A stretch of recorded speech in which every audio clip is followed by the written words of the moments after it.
Assalamualaikum warahmatullahi wabarakatuh. Ismi Muhammad Muzakir bin Azman. Saya akan menerangkan konsep-konsep asas mengenai talfiq dan tatabuk ini. Okey. Talfiq mazhab. Talfiq merupakan campur aduk pandangan imam mujtahid di dalam satu perkara.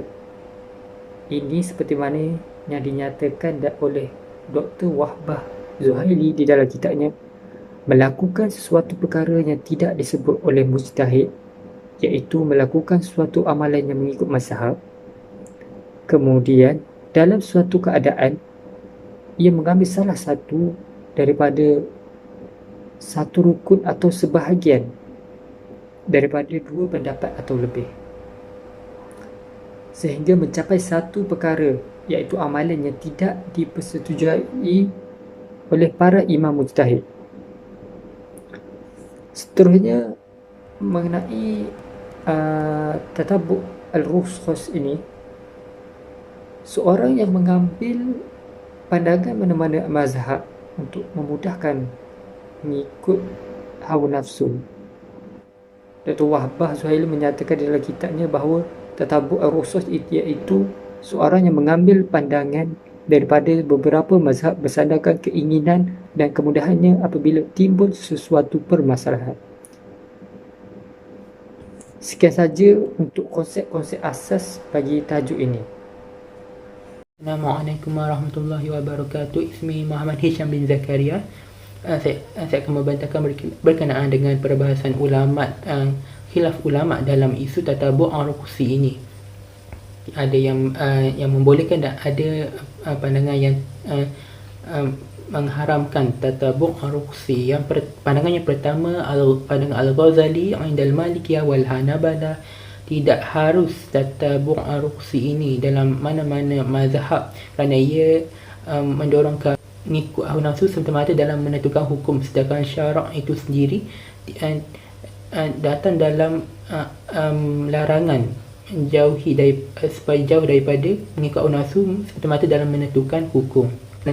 Pandangan yang seterusnya, Al-Hanafiyah dan kebanyakan Ashabul Syafi'i dan sebahagian Malikiyah seperti Al-Qarafi mengharuskan tatabuk ar-rukhsi ini dalam mana-mana mazhab kerana tidak ada penghalang dalam syarak dan sunnah Rasulullah SAW seperti yang tertera di dalam slide itu adalah menjadi dalil hujah kepada pandangan ini.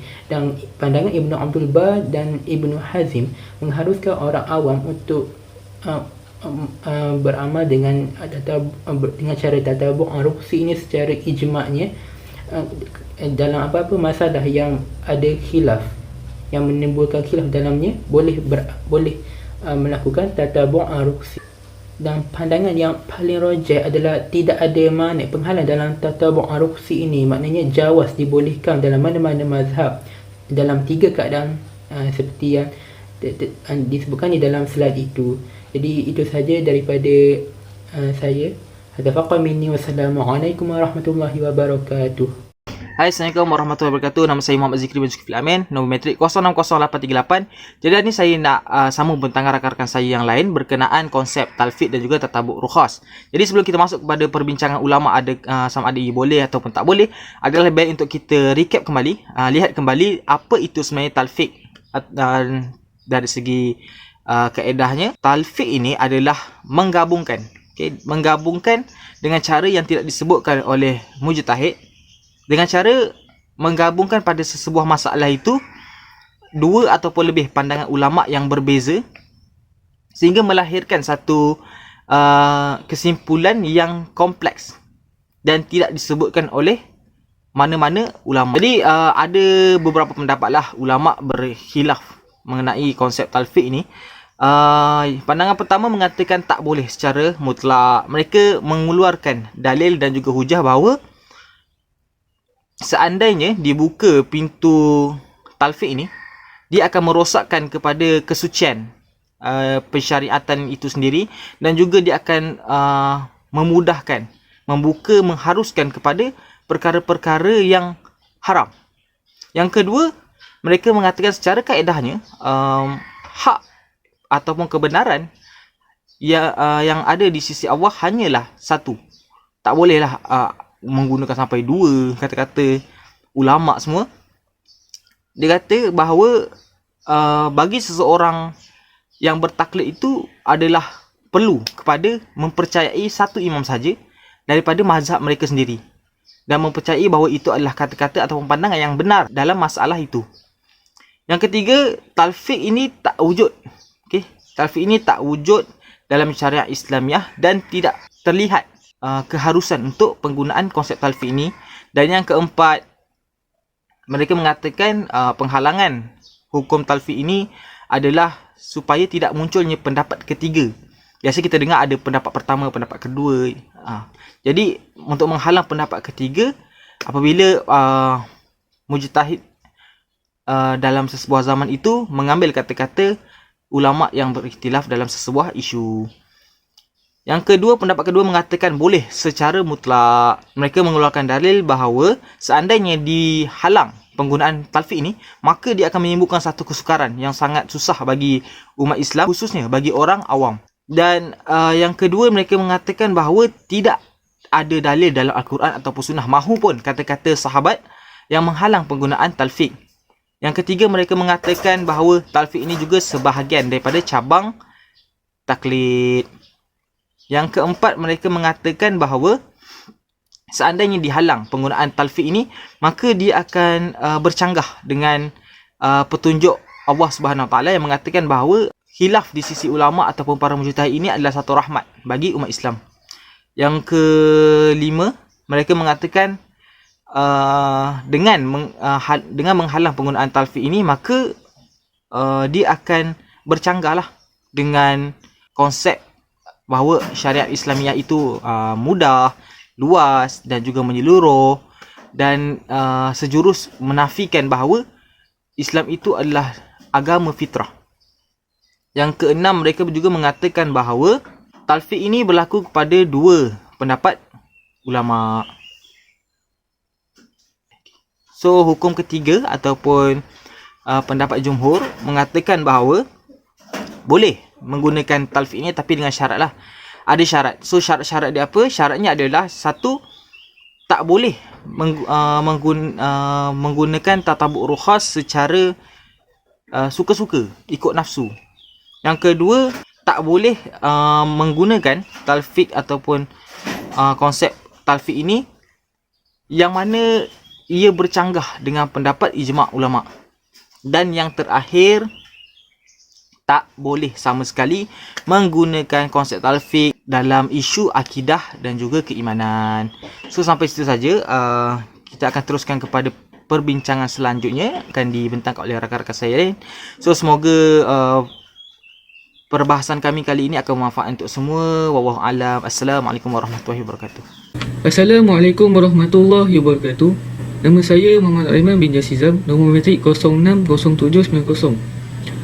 Baiklah, contoh kontemporari talfiq yang kami bawakan ialah hukum solat Jumaat kurang daripada bilangan 40 orang makmum. Dalam suasana kita yang bermazhab Syafi'i, maka hendaklah kita turut meraihkan pendapat ini.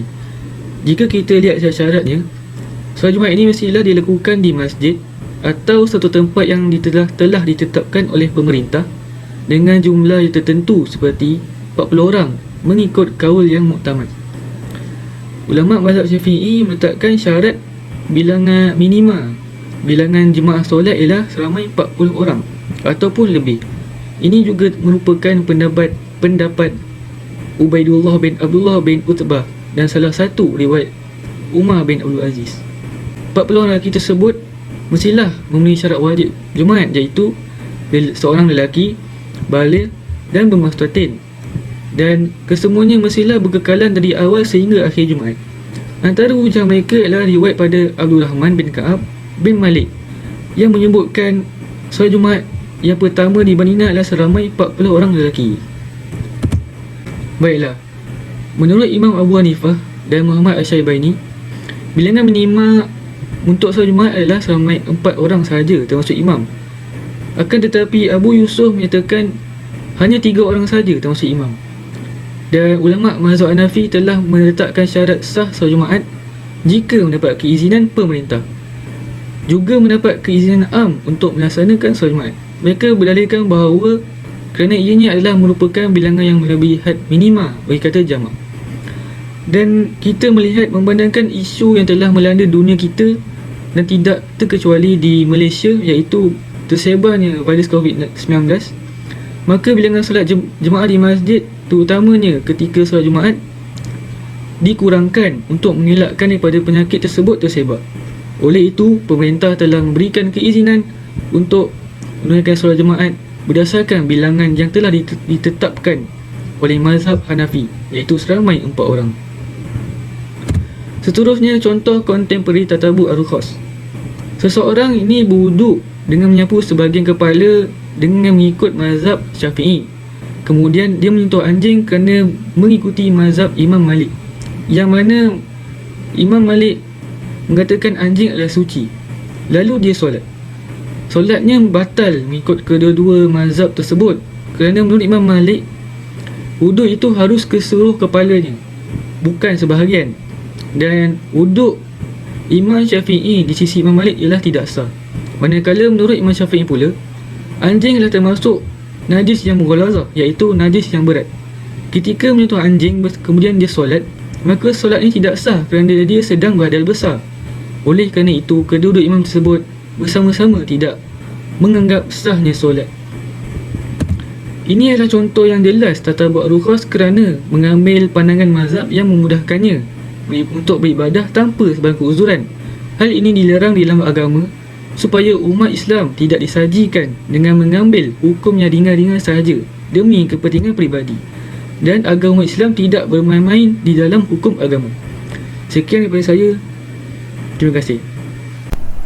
Assalamualaikum warahmatullahi wabarakatuh. Nama saya Muhammad Amir Farhan bin Sadali, nombor metrik 060836. InsyaAllah saya akan menerangkan berkenaan dengan contoh talfiq dan tatabuk al-khas berdasarkan kitab At-Taqlid wal Iltizam Al-Mazhabi fi Syari'atil Islamiyah. Contoh talfiq berkaitan dengan isu talak. Seseorang lelaki telah mentalakkan isterinya dengan talak 3. Kemudian wanita tersebut yang telah ditalak telah mengambil keputusan untuk berkahwin dengan seorang kanak-kanak yang berumur 9 tahun, yang mana kanak-kanak tersebut telah bertaklid dengan mazhab Syafi'i yang membenarkan kanak-kanak untuk berkahwin. Kemudian kanak-kanak tersebut telah menyetubuhi wanita tersebut, yang mana selepas itu kanak-kanak tersebut telah menceraikan isterinya dengan bertaklid kepada mazhab Hanbali, yang mana menurut mazhab Hanbali membenarkan kanak-kanak untuk mentalakkan isterinya. Namun menurut mazhab Syafi'i tidak membenarkan kanak-kanak untuk menceraikan isterinya, melainkan mendapat keizinan daripada walinya.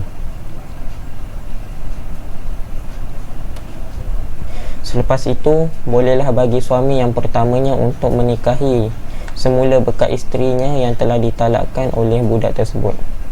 Namun menurut Syekh Al-Ajhuri, perkara tersebut dilarang untuk diamalkan pada zaman kini. Seterusnya berkenaan dengan contoh tatabuk al-khas, iaitu seseorang lelaki telah mengahwini seorang wanita tanpa wali, mahar dan tanpa beberapa orang saksi, yang mana dia bertaklid dengan mazhab yang membenarkan perkara tersebut. Namun begitu, taklid ini merupakan perkara yang dilarang kerana bertentangan dengan ijma' dan tiada sebarang pendapat yang membenarkan perkara di atas. Sekian daripada saya. Wassalamualaikum warahmatullahi wabarakatuh.